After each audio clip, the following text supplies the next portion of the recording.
أعوذ بالله من الشيطان الرجيم. بسم الله الرحمن الرحيم. يا بني إسرائيل اذكروا نعمتي التي أنعمت عليكم وأوفوا بعهدي أوف بعهدكم وإياي فارهبون وآمنوا بما أنزلت مصدقا لما معكم ولا تكونوا أول كافر به ولا تشتروا بآياتي ثمنا قليلا وإياي فاتقون ولا تلبسوا الحق بالباطل وتكتموا الحق وأنتم تعلمون وأقيموا الصلاة وآتوا الزكاة واركعوا مع الراكعين أتأمرون الناس بالبر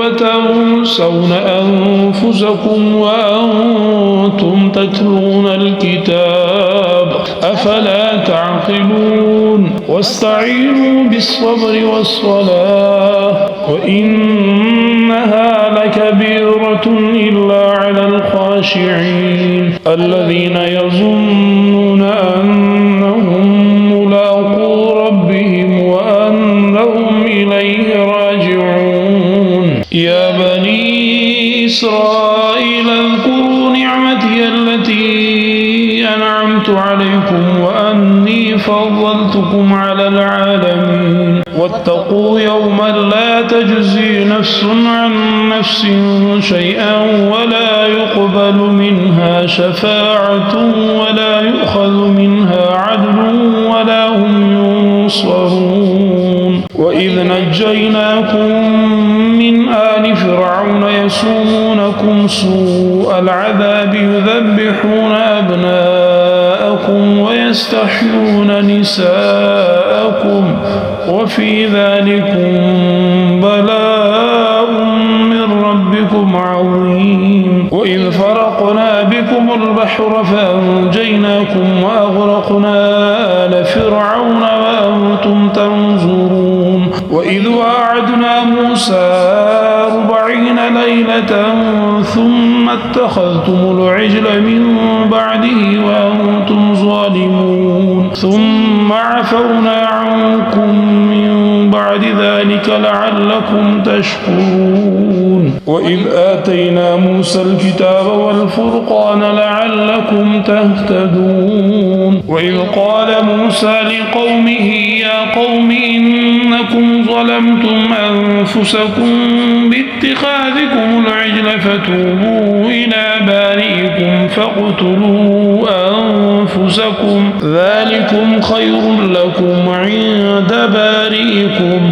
فتاب عليكم إنه هو التواب الرحيم. وإذ قلتم يا موسى لن نؤمن لك حتى نرى الله جهرة فأخذتكم الصاعقة وأنتم تنظرون ثم بعثناكم من بعد موتكم لعلكم تشكرون. وظللنا عليكم الغمام وأنزلنا عليكم المن والسلوى كلوا من طيبات ما رزقناكم وما ظلمونا ولكن كانوا أنفسهم يظلمون. وإذ قلنا ادخلوا هذه القرية فكلوا منها حيث شئتم رغدا وادخلوا الباب سجدا وقولوا حطة نغفر لكم خطاياكم وسنزيد المحسنين. فبدل الذين ظلموا قولا